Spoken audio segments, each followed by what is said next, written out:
Si tu veux apprendre ta religion correctement, viens me rejoindre sur mon nouveau site internet i-islami.com.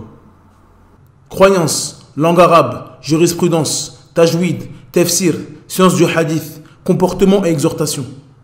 Tout cela dans une seule et même formation. Tu pourras apprendre les bases de ta religion avec des vidéos simples et détaillées. Pour plus de détails, rendez-vous sur i-islami.com. Bonne vidéo. Assalamu alaikum wa rahmatullahi wa barakatuh. Dans cette nouvelle vidéo, nous allons définir ensemble le mot divorce, at-talaq. Nous diviserons cette vidéo en 3 parties. La première partie sera consacrée à la définition du mot talaq dans la langue arabe et dans le jargon islamique. Dans la deuxième partie, nous verrons ce qu'il faut absolument savoir à propos du divorce en islam.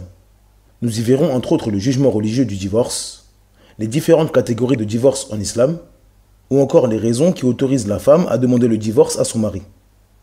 Dans la troisième et dernière partie, nous tenterons de répondre aux questions les plus fréquentes concernant le divorce. Nous y verrons entre autres le jugement de celui qui prononce le divorce alors qu'il est en colère, celui qui fait cela en plaisantant, ou encore le jugement de divorcer sa femme par message. Sans perdre plus de temps, on passe à l'explication. Bismillah walhamdulillah wassalatu wassalamu ala rasulillah wa ala alihi wa ashabihi wa man wala. Amma ba'd.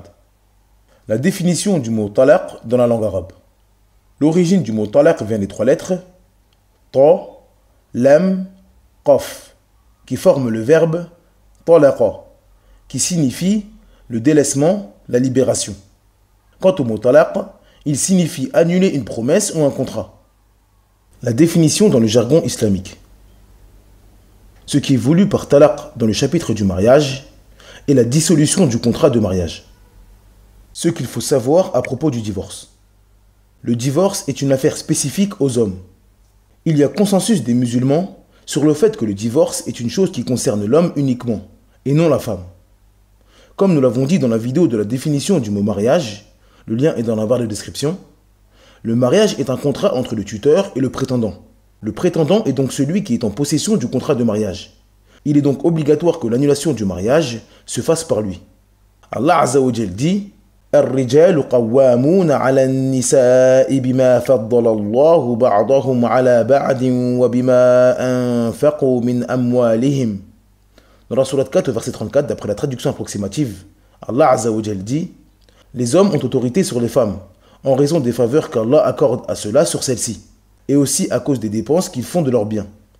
Quand est-il légiféré à la femme de demander le divorce à son mari?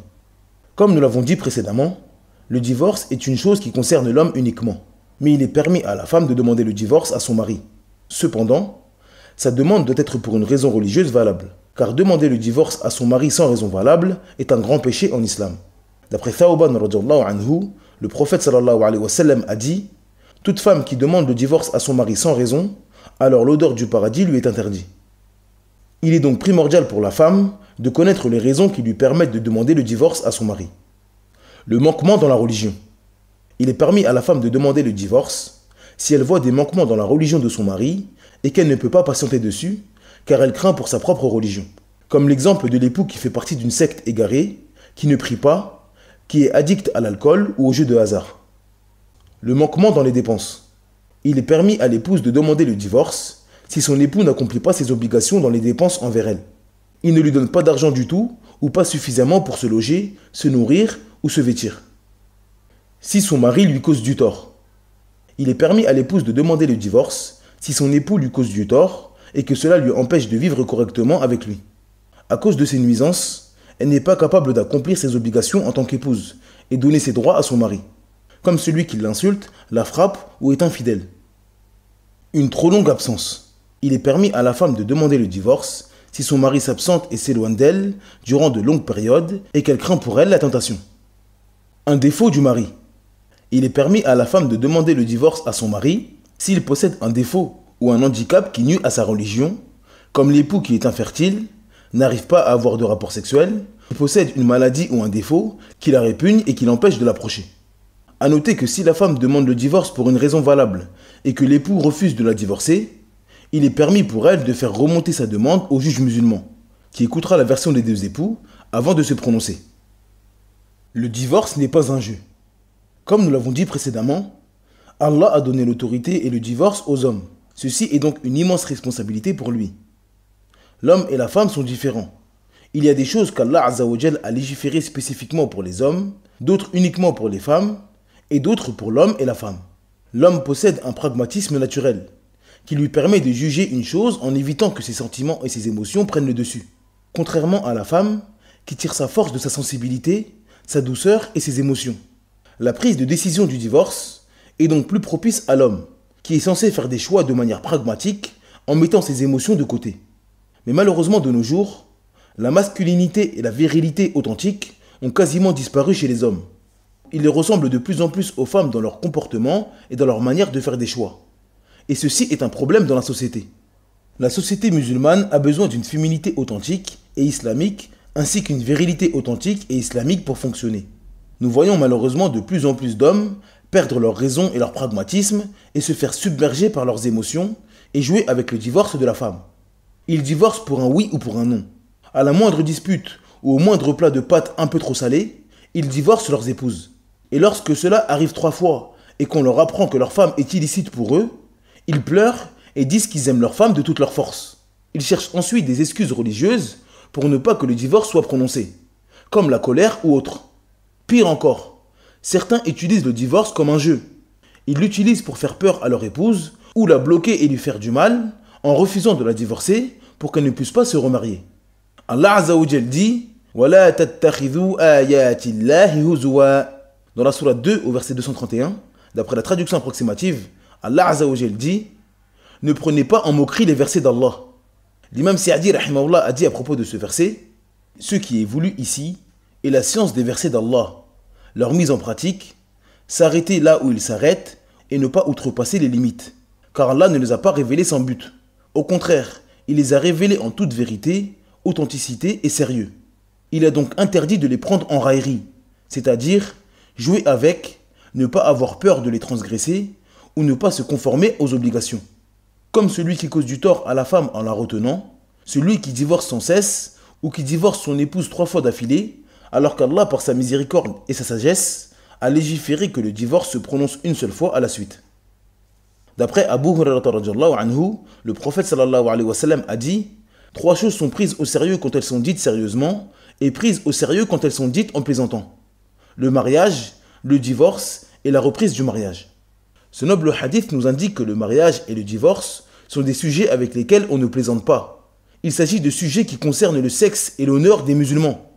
L'honneur du musulman est immensément sacré, et jouer avec cela est un immense péché. Les hommes doivent donc craindre Allah Azza wa Jal et ne pas prendre à la légère le sujet du divorce. Le jugement religieux du divorce. Comme le mariage, le jugement religieux du divorce dépend des situations. Le divorce obligatoire. Dans certaines situations, il peut être obligatoire pour l'homme de prononcer le divorce, comme lorsque le mari apprend que son épouse est en réalité sa sœur de lait.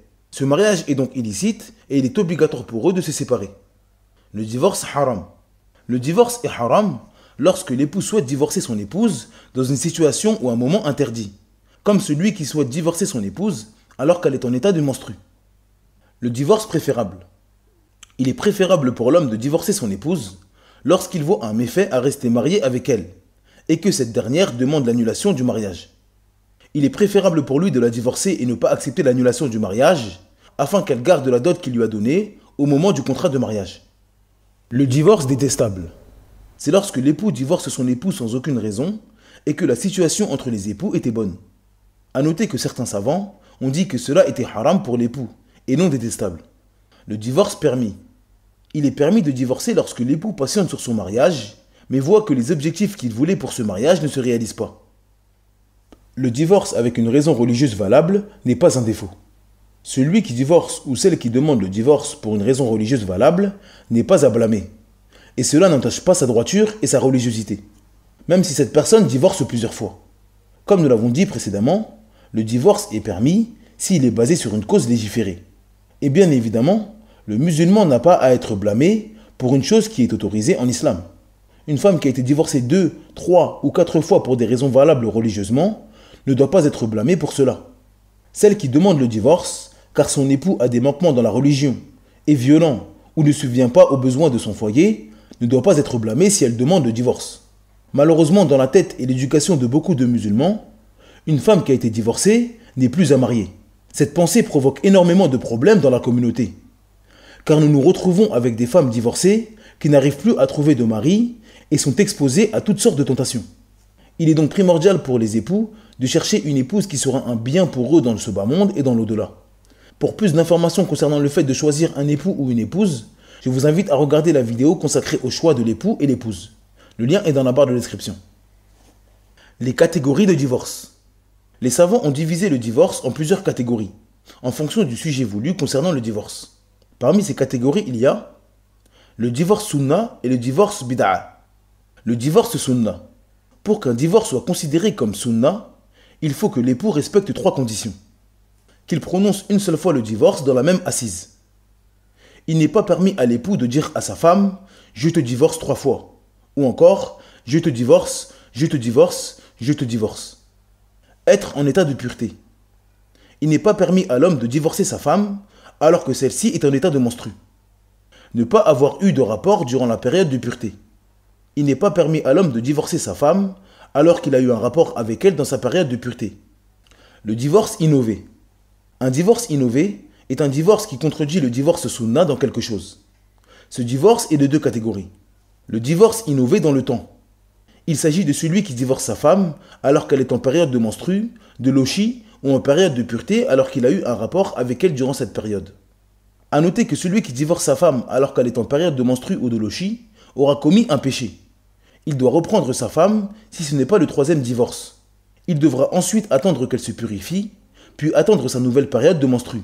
Une fois cette période de menstru terminée, il peut choisir de la divorcer ou de rester avec elle. Il n'est pas permis à l'homme de divorcer sa femme alors qu'il a eu un rapport avec elle dans sa période de pureté. Il doit reprendre sa femme si ce n'est pas le 3e divorce. Il devra ensuite attendre sa période de menstru. Une fois cette période terminée, il peut la divorcer s'il veut ou rester avec elle. Le divorce innové dans le nombre. Il s'agit de celui qui divorce sa femme 3 fois de suite dans la même assise en disant « je te divorce, je te divorce, je te divorce » ou encore « tu es divorcé 3 fois ». Les savants ont énormément divergé concernant le divorce de celui qui divorce sa femme 3 fois dans la même assise. Est-ce que cela est considéré comme un seul divorce ou comme 3 divorces et donc que sa femme devient interdite pour lui? L'avis qui semble être le plus juste et Allah Azza wa Jal est le plus savant est que celui qui fait cela aura commis un péché sans l'ombre d'un doute. Ensuite, nous disons que l'origine dans ce type de divorce est qu'il est comptabilisé comme un seul divorce. Cependant, celui qui a l'intention lorsqu'il divorce sa femme de la divorcer, puis de la reprendre immédiatement, puis la divorcer, puis la reprendre immédiatement, puis la divorcer, alors dans cette situation, cela est considéré comme 3 divorces. Il est également permis aux chefs musulmans ou aux juges de considérer cette parole comme 3 divorces, s'ils constatent que les hommes s'amusent avec cette parole et que ce type de divorce arrive très souvent dans la communauté. Abu Sahba rahimahullah demanda à Ibn Abbas radiyallahu anhuma, n'est-il pas vrai que celui qui divorçait son épouse 3 fois dans la même assise était considéré comme un seul divorce à l'époque du prophète sallallahu alayhi wa sallam et d'Abu Bakr radiyallahu anhu? Ibn Abbas répondit, oui, c'était le cas. Mais à l'époque de Omar radiyallahu anhu, les gens ont commencé à s'égarer dans cela et à être laxistes. Il a donc comptabilisé cela comme 3 divorces. Le divorce clair par métonymie ou conditionné. Le divorce clair. Le divorce clair consiste à ce que l'homme dise clairement qu'il souhaite divorcer sa femme. Le divorce clair engendre immédiatement le divorce et on ne questionne pas celui qui le prononce sur son intention. Car l'origine dans la parole claire d'une personne est la présence de l'intention. L'origine est que la personne douée de raison prononce une parole claire uniquement quand il a l'intention de la dire. C'est pour cela que certains savants disent que celui qui prononce une parole claire concernant le divorce, puis dit ensuite qu'il ne voulait pas par cette parole le divorce, nous n'acceptons pas sa parole et le divorce est comptabilisé. Exemple, un homme dit à sa femme « je te divorce ». Puis quelque temps après, il dit « non, je ne voulais pas par cette parole le divorce ». Malheureusement, à notre époque, beaucoup d'hommes mentent concernant le divorce et ne craignent plus leur Seigneur dans ce chapitre, sauf ceux à qui Allah Azza wa Jal a fait miséricorde. L'avis le plus juste dans cela, et Allah Azza wa Jal est le plus savant, est qu'on ne prend pas la prétention de celui qui a prononcé une parole claire, sauf s'il ramène une preuve ou des indices qui nous montrent qu'il n'a effectivement pas voulu le divorce par cette parole, comme celui dont la langue a fourché, ou qui a fait un lapsus et ne voulait pas prononcer cette parole. Le divorce par métonymie. Ce qui est voulu par le divorce par métonymie est lorsque l'époux divorce sa femme en utilisant des termes qui peuvent faire comprendre qu'il souhaite par cela le divorce ou autre chose. Comme le mari qui dit à sa femme « Tu es libre, retourne chez tes parents » ou encore « Je ne veux plus te voir ». Ces termes peuvent laisser penser que l'homme souhaite divorcer son épouse ou qu'il est juste énervé et qu'il ne désire pas être en présence de sa femme à ce moment-là et souhaite que sa colère disparaisse pour pouvoir lui adresser la parole ou la voir. Dans cette situation, il est obligatoire de demander l'intention de l'époux pour savoir si le divorce est acté ou non. S'il voulait par sa parole le divorce avec sa femme, alors le divorce est acté. S'il ne voulait pas le divorce par cela, mais juste mettre fin à la dispute ou autre, alors le divorce n'est pas comptabilisé. L'imam al-Nawawi rahimahullah a dit « Quant au divorce par métonymie, il est acté uniquement avec l'intention par consensus, et il n'est pas valable sans intention. » Fin de citation. Le divorce conditionné. Ce qui est voulu par divorce conditionné est lorsque l'époux conditionne le divorce de sa femme à une condition. Les savants divisent le divorce conditionné en 3 catégories. Conditionner le divorce à une chose impossible. Exemple, une femme ne cesse de dire à son mari « Divorce-moi, divorce-moi ». Et l'époux lui répond « Je te divorcerai quand les poules auront des dents » ou encore « quand les poissons auront des ailes ». Cette condition est impossible et ne se produira pas. Elle n'a donc aucune valeur et nous n'avons pas à attendre que cela se produise pour savoir si le divorce est valide ou non. Ce genre d'expression signifie que l'homme ne souhaite aucunement divorcer sa femme. Conditionner le divorce à une chose qui se produira obligatoirement. Cet homme conditionne le divorce de sa femme à un événement qui arrivera avec certitude. Exemple, l'homme dit à sa femme « À l'entrée du début du mois, tu es divorcé ». Il est connu de tous que les mois se succèdent et donc qu'obligatoirement un nouveau mois arrivera.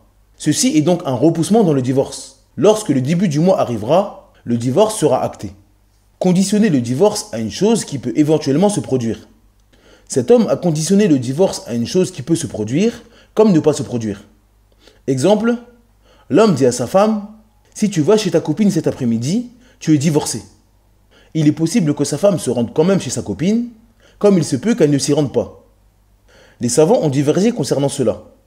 Cependant, ce qui semble être le plus juste et Allah Azza wa Jal est le plus savant, est que si le mari avait l'intention sincère de divorcer sa femme, alors le divorce est acté si cette chose se produit.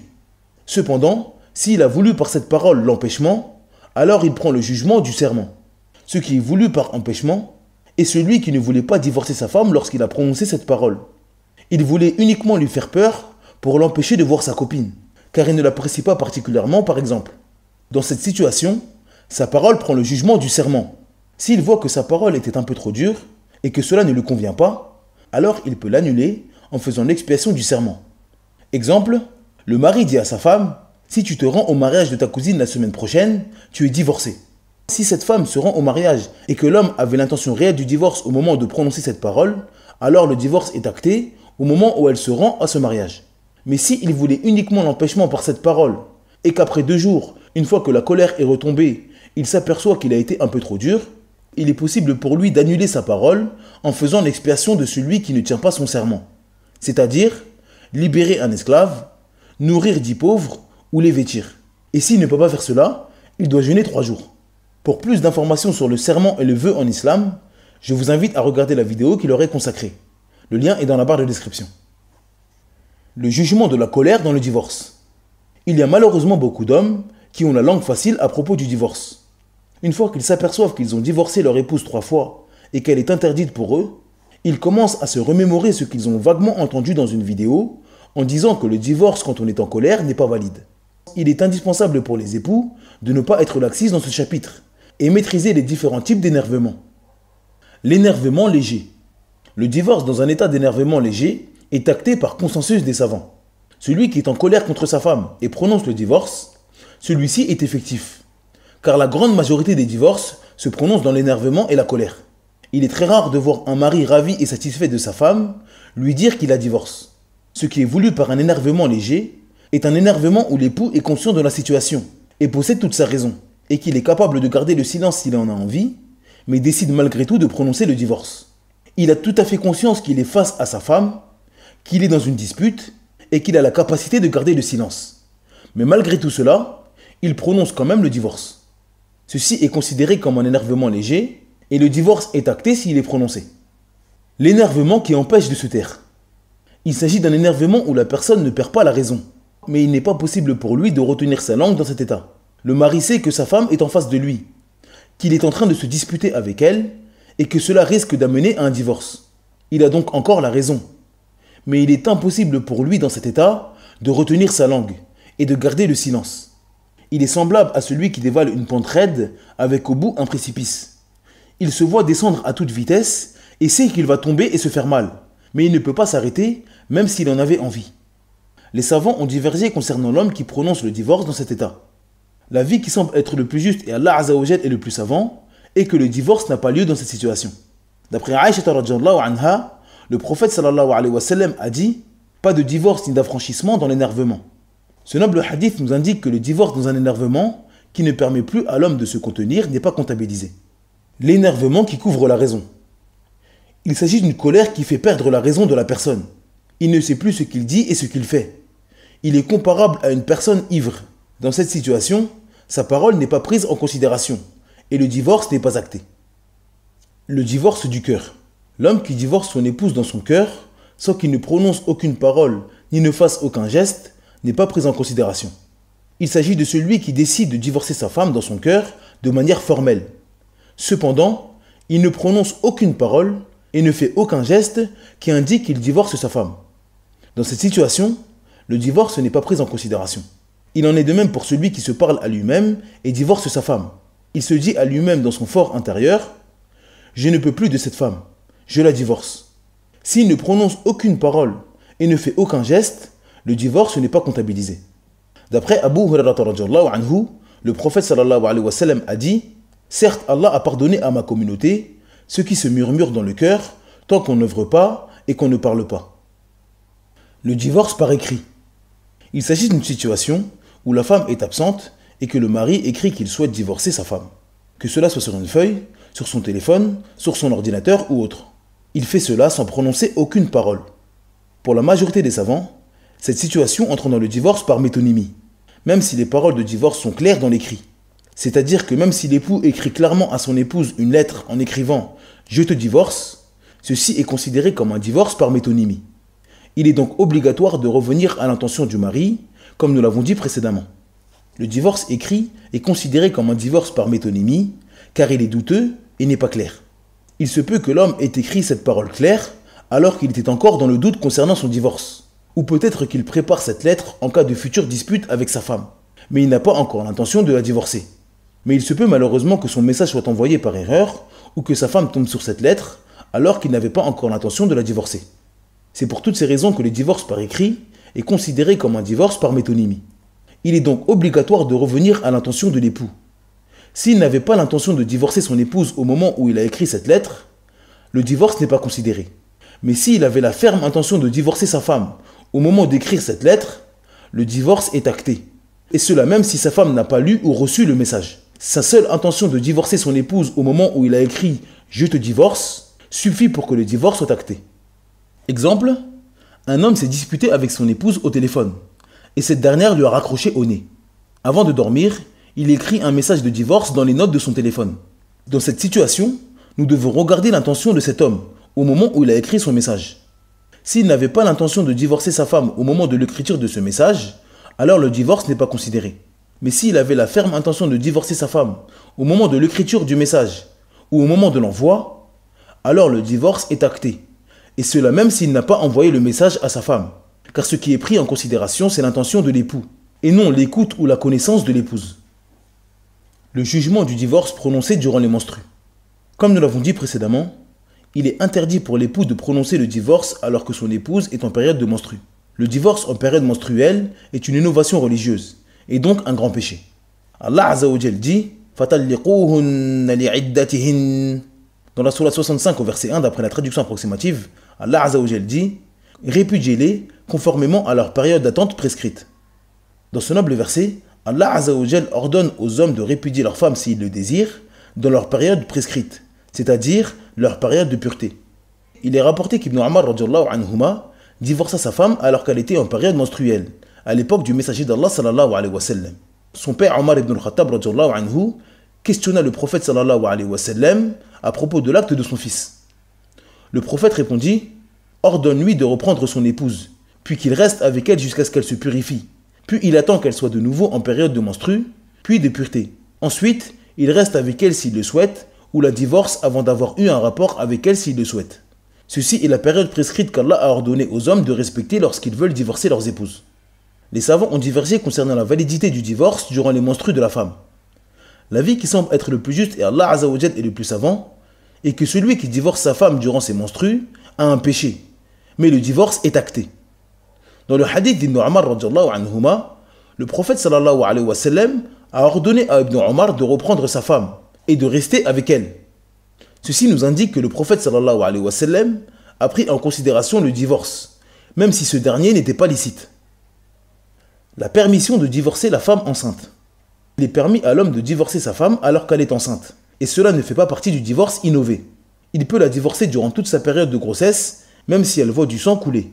L'imam Ibn Abd al-Barr rahimahullah a dit: la communauté est unanime pour dire que le divorce de la femme enceinte est sunna. Cela est permis du début jusqu'à la fin de la grossesse. La grossesse est comme la période de pureté dans laquelle l'homme n'a pas eu de rapport. Fin de citation. Le divorce de la femme avec qui on n'a pas eu de rapport. Il est permis à l'homme de divorcer son épouse avec qui il n'a pas consommé le mariage quand il veut. Il n'est pas obligatoire pour lui d'attendre sa période de pureté pour la divorcer. Et il est permis pour lui de la divorcer en période de menstru. Ibn Hazm rahimahullah a dit: les savants sont d'accord pour dire que la femme qui n'a pas eu de rapport avec son époux durant son mariage peut être divorcée à n'importe quel moment. Fin de citation. Le divorce de celui qui est sérieux et de celui qui plaisante. Beaucoup de personnes se trompent malheureusement dans cette catégorie. Cette situation concerne une personne qui prononce clairement des termes qui indiquent le divorce. Dans ce cas précis, les gens peuvent se diviser en deux catégories. Celui qui est sérieux. Cette personne prononce le divorce à sa femme et est sérieux dans ses paroles. Dans cette situation, le divorce est acté. Celui qui plaisante. Il s'agit de celui qui prononce clairement des termes de divorce, mais il fait cela pour plaisanter avec sa femme. Cette situation n'est pas une chose rare.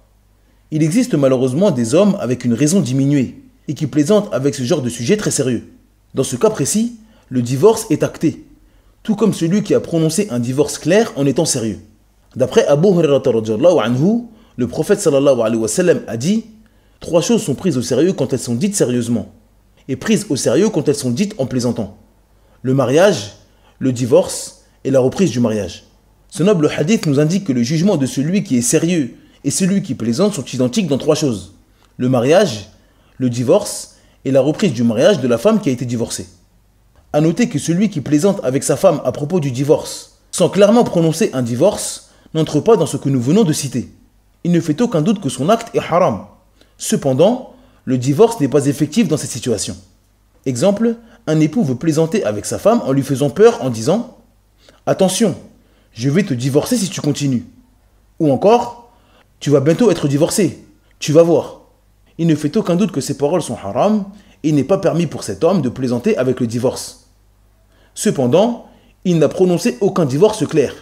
Il n'a pas dit à sa femme: je te divorce. Son cas n'entre donc pas dans la situation que nous venons de citer. Cette vidéo est maintenant terminée. Merci de l'avoir visionnée jusqu'à la fin. Je vous invite à vous rendre sur le site i-islami.com afin de télécharger gratuitement le PDF de cette explication. N'oubliez pas de vous abonner à la chaîne et d'activer la cloche de notification afin de faire grandir la chaîne et ne rater aucune vidéo. En attendant, je vous dis Assalamu alaikum wa rahmatullahi wa barakatuh. Subhanaka Allahumma wa bihamdik. Ashhadu an la ilaha illa ant. Astaghfiruka wa atubu ilayk.